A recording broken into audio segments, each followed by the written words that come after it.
ನಾನು ರಾಜು ಗುರೂರಂತ ಭೀಮಾ ಕೊರೆಗಾಂವ್ ವಿಜಯೋತ್ಸವ ಆಚರಣಾ ಸಮಿತಿ ಹಾಸನ ಜಿಲ್ಲೆಯ ಸ್ವಾಗತ ಸಮಿತಿ ಸದಸ್ಯ. ಸರ್, ನಾನು ಎಚ್.ಕೆ. ಸಂದೇಶ್ ಅಂತ. ನಾನು ಭೀಮಾ ಕೊರೆಗಾಂವ್ ವಿಜಯೋತ್ಸವ ಆಚರಣಾ ಸಮಿತಿಯ ಅಧ್ಯಕ್ಷನಾಗಿ ಕೆಲಸ ಮಾಡ್ತಿದ್ದೀನಿ ಮತ್ತು ದಲಿತ ಸಂಘರ್ಷ ಸಮಿತಿಯ ಹೋರಾಟಗಾರರ ಕೆಲಸ ಮಾಡ್ತಾ ಇದ್ದೀನಿ. ನಾನು ಮಂಜುನಾಥ್ ಪುರವಾರ್ತ ಅಂತೇಳಿ BSS ಜಿಲ್ಲಾ ಸಂಘಟನಾ ಸಂಚಾಲಕನ ಕೆಲಸ ಮಾಡ್ತಾ ಇದ್ದೀನಿ. ಭೀಮಾ ವಿಜಯೋತ್ಸವ ಕಾರ್ಯಕ್ರಮದ ಸಂಚಾಲಕನಾಗಿ ಕೆಲಸ ಮಾಡ್ತಾ ಇದ್ದೀನಿ.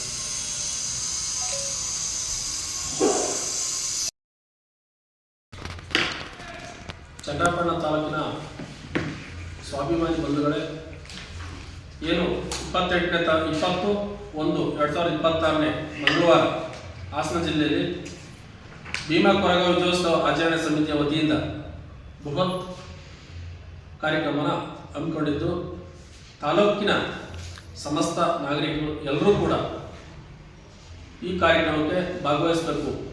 ಮತ್ತು ಇದರ ಅಧ್ಯಕ್ಷತೆ ಹಿರಿಯ ಹೋರಾಟಗಾರರು, ದಲಿತ ಮುಖಂಡರು ಆದಂಥ ಸಂದೇಶಣ್ಣವರು ಈ ಕಾರ್ಯಕ್ರಮ ಅಧ್ಯಕ್ಷತೆ ವಹಿಸಿಕೊಂಡಿದ್ದಾರೆ. ಈ ಕಾರ್ಯಕ್ರಮ ಇಡೀ ಜಿಲ್ಲೆ ಪ್ರತಿ ತಾಲೂಕಿನಲ್ಲೂ ಕೂಡ ಎಲ್ಲ ಕಡೆಯಿಂದ ಜನ ತರಬೇಕು ಅಂತೇಳಿ ಈ ಕಾರ್ಯಕ್ರಮಕ್ಕೆ ಪ್ರತಿ ತಾಲೂಕಲ್ಲೂ ಆಯಾ ಲೀಡರ್ಗಳು ಪ್ರೆಸ್ ಮೀಟು, ಪ್ರಚಾರ ಮತ್ತು ಯಾವ ರೀತಿ ಕಾರ್ಯಕ್ರಮ ಯಶಸ್ವಿಗೊಳಿಸಬೇಕು ಅನ್ನೋ ಒಂದು ನಿಟ್ಟಿನಲ್ಲಿ ತುಂಬ ಪ್ರಯತ್ನಪಟ್ಟು ಇವತ್ತು ಚನ್ನರಾಯಪಟ್ಟಣದಲ್ಲಿ ಪ್ರೆಸ್ ಮೀಟ್ ಮಾಡ್ತಾ ಇದ್ದಾರೆ. ಬಂಧುಗಳೇ, ಇದರ ಹಿನ್ನೆಲೆ ಏನು ಅಂತಂದರೆ, ದಲಿತರ ಸ್ವಾಭಿಮಾನಕ್ಕೆ ಧಕ್ಕೆ ಬಂದಂಥ ಸಂದರ್ಭದಲ್ಲಿ ಭೀಮಾ ಎಂಬ ನದಿಯ ತೀರದ ಕೊರೆಗಾಂವ್ ಎಂಬ ಗ್ರಾಮದಲ್ಲಿ ಏನು ಘರ್ಷಣೆ ಆಯಿತು, ದಲಿತರ ಸ್ವಾಭಿಮಾನಕ್ಕೆ ಧಕ್ಕೆ ಆಯಿತು. ಅಂದಿನ ದಿನ ಕೇವಲ 500 ಜನ 28,000 ಪೇಶ್ವೆಗಳನ್ನು ಒಡೆದು ಉರುಳಿಸುವಂಥ ದಿನ ಅದು. ಹಾಗಾಗಿ ಅವತ್ತಿನ ವಿಜಯೋತ್ಸವದ ಪ್ರಯುಕ್ತವಾಗಿ ಇವತ್ತ ಇಡೀ ಇಂಡಿಯಾದಲ್ಲಿ, ಇಡೀ ಭಾರತದಲ್ಲಿ ಪ್ರತಿ ಜಿಲ್ಲೆ, ಪ್ರತಿ ತಾಲೂಕಿನಲ್ಲೂ ವಿಜಯೋತ್ಸವ ಮಾಡಬೇಕು ಅಂತೇಳಿ ಆಯಾ ಸಂಬಂಧಪಟ್ಟ ಅಲ್ಲಿಯ ಮುಖಂಡರು, ಹಿರಿಯರು, ಹೋರಾಟಗಾರರು ಆಯಾ ತಾಲೂಕಿನಲ್ಲಿ, ಜಿಲ್ಲೆಗಳಲ್ಲಿ ಹಮ್ಮಿಕೊಂಡು ಕಾರ್ಯಕ್ರಮನ ಯಶಸ್ವಿ ಮಾಡ್ತಾ ಬಂದಿದ್ದಾರೆ. ಅದೇ ರೀತಿ ಹಾಸನದಲ್ಲೂ ಕೂಡ 20 ತಾರೀಕು 21/2026 ಕಾರ್ಯಕ್ರಮ ಇರೋದ್ರಿಂದ ಚನ್ನರಾಯಪಟ್ಟಣ ತಾಲೂಕಿನ ಎಲ್ಲ ಸಮಸ್ತ ನಾಗರಿಕರು ಹೆಚ್ಚಿನ ಸಂಖ್ಯೆಯಲ್ಲಿ ಭಾಗವಹಿಸಬೇಕು ಅಂತೇಳಿ ಈ ಮುಖಾಂತರ ಕೇಳ್ಕೊತೀನಿ. ಮಂಜುನಾಥ್ ಪುರವಾರ್ತ, DSS ಜಿಲ್ಲಾಧ್ಯಕ್ಷ. ಕೆಲಸ ಮಾಡಿರೋಂಥ ಅನುಭವಗಳಿದೆ. ಈಗಾಗಲೇ ಸಂಘಟನಾ ಸಂಚಾಲಕ ಕೆಲಸ ಮಾಡ್ತಿದ್ದೇನೆ. ನಾನು ಭೀಮಾ ಕೊರೆಗಾಂವ್ ವಿಜಯೋತ್ಸವ ಸಮಿತಿಯ ಅಧ್ಯಕ್ಷನಾಗಿ ಮತ್ತು ದಲಿತ ಸಂಘರ್ಷ ಸಮಿತಿಯಲ್ಲಿ ಸುಮಾರು 40 ವರ್ಷಗಳ ಕಾಲ ಅನೇಕ ಹೋರಾಟಗಳನ್ನು ಮಾಡಿಕೊಂಡು ಬಂದಿದ್ದೀವಿ ಸರ್. ಇವತ್ತು ಪ್ರಮುಖವಾದ ಸಬ್ಜೆಕ್ಟ್ ಏನು ಅಂತ ಹೇಳಿದ್ರೆ, ನಮ್ಮ ಮುಂದುಗಡೆ ವಿಸ್ತಾರವಾಗಿ ಮಾತಾಡಲಿಕ್ಕೆ ಏನು ಬಂದಿದ್ದೀವಿ ಅಂತ ಹೇಳಿದ್ರೆ, ಭೀಮಾ ಕೊರೆಗಾಂವ್ ಅನ್ನೋದು ಒಂದು ಹಳ್ಳಿಯದು. ವಿಶೇಷವಾಗಿ ಮಹಾರಾಷ್ಟ್ರ ಪ್ರಾಂತ್ಯದಲ್ಲಿ 1800ನೇ ಕ್ರಿಸ್ತಶಕದಲ್ಲಿ, ಅಂದರೆ 1818ನೇ ಕಾಲಘಟ್ಟದಲ್ಲಿ ಅಲ್ಲಿ ಇದ್ದಂಥ ಸಾಮಾಜಿಕ ಪರಿಸ್ಥಿತಿ, ಅಲ್ಲಿಯ ದಲಿತ ದುರ್ಬಲ ವರ್ಗದವರಿಗೆ ಅಲ್ಲಿಯ ಆಳ್ವಿಕೆ ಮಾಡಿದಂಥ ಪೇಶ್ವೆಯ ಬಾಜಿರಾಯನ ನಾಯಕತ್ವದಲ್ಲಿ, ಅವನ ರಾಜತ್ವದಲ್ಲಿ ನಡೆದಂಥ ಕ್ರೌರ್ಯಗಳ ವಿರುದ್ಧ ಅದು ಪರಿಸ್ಥಿತಿ ಹೇಗಿತ್ತು ಅಂತ ಹೇಳಿದ್ರೆ, ಅಲ್ಲಿಯ ಪ್ರಾಂತ್ಯದಲ್ಲಿ, ಮಹಾರಾಷ್ಟ್ರ ಪ್ರಾಂತ್ಯದಲ್ಲಿ ದಲಿತ ದುರ್ಬಲ ವರ್ಗದವರು ನಡೆದಾಡಲಿಕ್ಕೆ ಹಿಂದ್ಗಡೆ ಪರಕೆನ ಕಟ್ಕೊಂಡು ಅವರ ಹೆಜ್ಜೆ ಗುರುತನ್ನು ಅಳಿಸ್ಕೊಂಡು ನಡಿಬೇಕಾಗಿತ್ತು. ಅದರ ಜೊತೆಗೆ ಬೀದಿನಲ್ಲಿ ಉಗುಳಂಗಿರಲಿಲ್ಲ. ಕುಡಿಕೆ ಅಥವಾ ಮಡಿಕೆನ ಕಟ್ಕೊಂಡು ಅದರಲ್ಲಿ ಉಗ್ಕೊಂಡು ಅದರ ನಂತರ ಕ್ಲೀನ್ ಮಾಡ್ಕೋಬೇಕಾಗಿತ್ತು.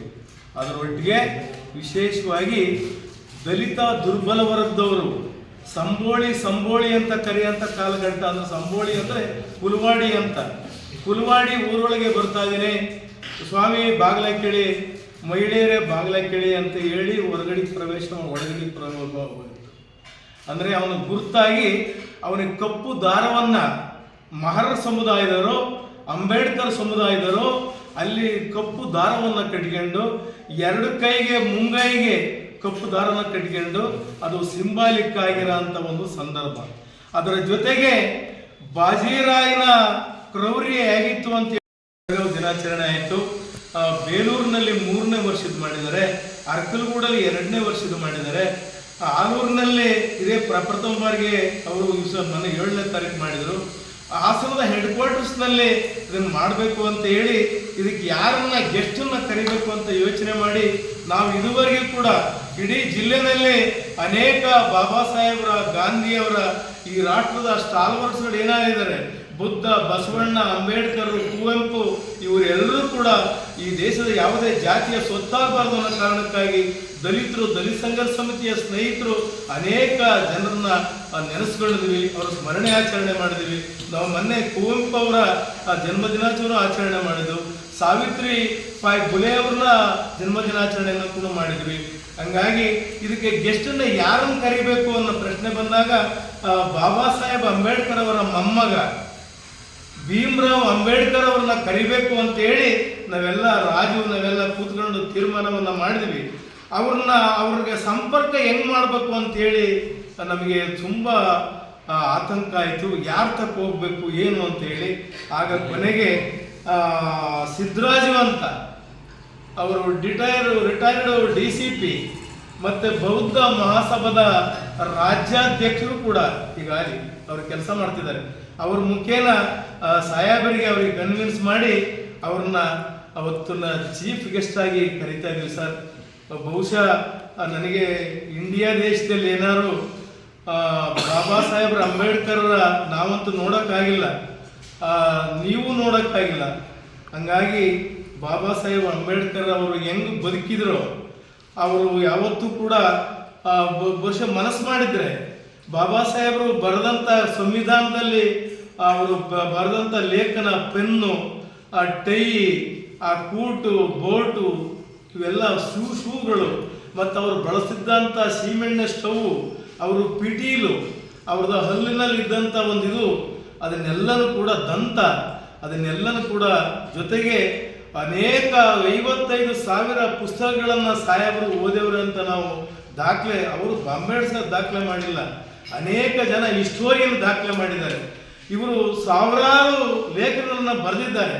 ಬಹುಶಃ ಅದನ್ನೇನೋ ಮಾರಿಬಿಟ್ಟಿದ್ರೆ, ಆಮೇಲೆ ಅವರ ವಸ್ತುಗಳನ್ನು, ಅವರ ಫರ್ನಿಚರು, ಸಂವಿಧಾನ ಬರೆದಂಥ ಏನೋ ಸಂವಿಧಾನ ಮಾರಿಕೆ ಮಾಡಿದ್ರೆ ಅವ್ರ ಮಕ್ಕಳು ಮೊಮ್ಮಕ್ಕಳು ಇವತ್ತು ಇಂಡಿಯಾ ದೇಶದಲ್ಲಿ they become A greatest millionaire of this country ಏನೋ ಅಂತ ನಾನು ಅನ್ನಿಸ್ಕೊಂಡಿದ್ದೀನಿ.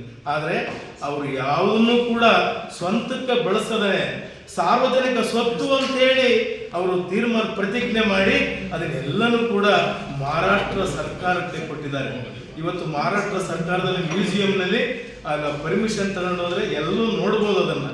ಹಂಗಾಗಿ ಇವತ್ತು ಕೂಡ ಈ ಭೀಮ್ರಾವ್ ಅಂಬೇಡ್ಕರ್ ಸಾಹೇಬರು ಇವರು ಒಂದು ಪ್ರೆಸ್ಸನ್ನು ನಡೆಸ್ತಾ ಇದ್ದಾರೆ.